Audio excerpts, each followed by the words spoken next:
La question de la confiance en l'avenir dans le domaine agricole comme dans bien d'autres domaines est problématique, puisque la plupart des enquêtes montrent en effet que dans la dernière décennie, on commence à regarder l'avenir plutôt avec la peur au ventre qu'avec de l'espoir.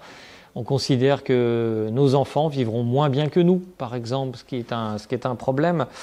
Et en particulier, cette méfiance, cette peur, elle s'adresse aussi à ce qui se produit dans nos assiettes.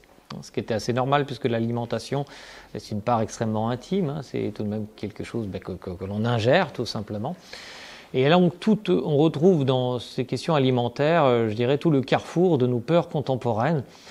Alors comment faire pour résoudre ce problème qui est presque un problème civilisationnel, parce que ça ne touche pas que la France et ça ne touche pas que le domaine de l'alimentation, donc c'est vraiment une pièce dans un puzzle très complexe. D'abord, je crois qu'il ne faut absolument pas mentir dans ces domaines, ça c'est certain. La question de la transparence est essentielle, mais elle est un droit démocratique, cette transparence, mais il ne faut pas, disons, avoir trop d'espoir concernant cette transparence. Je ne crois pas que la transparence qui est nécessaire, je le redis, soit en elle-même capable de réassocier la confiance, tout simplement parce que la transparence, c'est plus d'informations, et plus d'informations, ça peut donner lieu aussi à toutes sortes de récits, c'est-à-dire de saisie de l'information et de traitement peut-être pas toujours loyal de cette information. Ce que je crois, moi, dans ce domaine comme dans tous les autres, c'est qu'il faut que collectivement, nous refassions confiance à la notion de rationalité, de pensée méthodique. Cela s'apprend.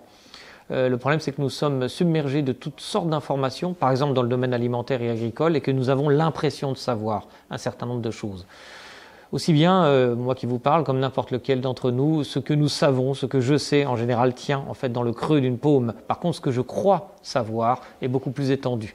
Eh bien, nous devons accepter collectivement et individuellement de nous adresser à cette impression de savoir avec la pensée méthodique, à suspendre notre jugement, à regarder les éléments qui peuvent être contre-intuitifs, puisqu'on parle d'alimentation, de monde agricole, c'est surtout la question du risque qui pose problème. Nous avons une très mauvaise représentation ordinaire du risque. Nous sommes mal équipés intellectuellement pour penser le risque, donc peut-être qu'il faudrait, en effet, y compris au sein de l'éducation nationale, développer des modules de développement de l'esprit critique, de perception du risque, et peut-être que les peurs irrationnelles, certaines sont rationnelles, d'autres ne le sont pas, disparaîtront peu à peu à l'horizon de la délibération collective. Il s'agit, dans le fond, d'une philosophie générale de la nature. Nous avons une représentation de la nature, et par exemple, la manipulation du vivant, l'intervention sur le vivant, l'intervention sur ce que nous faisons pousser, la sélection par exemple des semences, peut paraître à certains une atteinte aux lois naturelles. Alors là, c'est quand même un vieux serpent de mer de la pensée humaine, n'est-ce pas? Et en effet, l'humanité s'est tout de même en partie construite à partir du siècle des Lumières, et puis du 19e siècle ensuite et du 20e siècle, à partir de la possibilité de prendre notre destin en main. Et qu'est-ce d'autre, la technologie, la science, que de vouloir, en quelque sorte, s'extraire de la contingence. Comme disait l'autre, la nature nous traite parfois en marâtre. Nous devons l'admirer, la nature c'est magnifique, mais nous ne devons pas la déifier. Et on voit bien que cette déification de la nature, elle est partie prenante de cette philosophie qui en effet jette un regard suspicieux sur toute forme d'activité technologique concernant le vivant. Et pourtant cette activité technologique concernant le vivant, elle a montré bien des fois son utilité. Songez à l'insuline par exemple. Heureusement que nous sommes accordés le droit de pratiquer des organismes génétiquement modifiés dans cette matière, parce que sinon que diraient les diabétiques? Comment pourraient vivre les diabétiques normalement dans notre monde? Bon, d'abord, je pense que le monde agricole, je suppose, a d'abord considéré que ça ne faisait pas partie de son métier. Je veux dire, je pense qu'aux agriculteurs, je crois savoir qu'ils ont déjà un travail extrêmement harassant et ils se sont peut-être dit à un moment donné, ils ont regardé avec un peu d'étonnement ce qu'on appelle aujourd'hui l'agribashing, avant qu'il soit si préoccupant, comme une lubie sans doute d'un certain nombre de bourgeois vivant dans les centres urbains. Mais aujourd'hui, la question est beaucoup plus préoccupante, donc peut-être qu'il y a eu un effet retard, il faudrait le documenter dans le monde agricole. J'ai le sentiment que ce qu'ils peuvent faire de mieux, le monde agricole, les agriculteurs, c'est dans le fond de faire valoir leurs compétences. Je crois que la plupart d'entre eux sont bien plus compétents que la plupart d'entre nous pour parler de la semence, du travail de la terre, bref, de leur métier.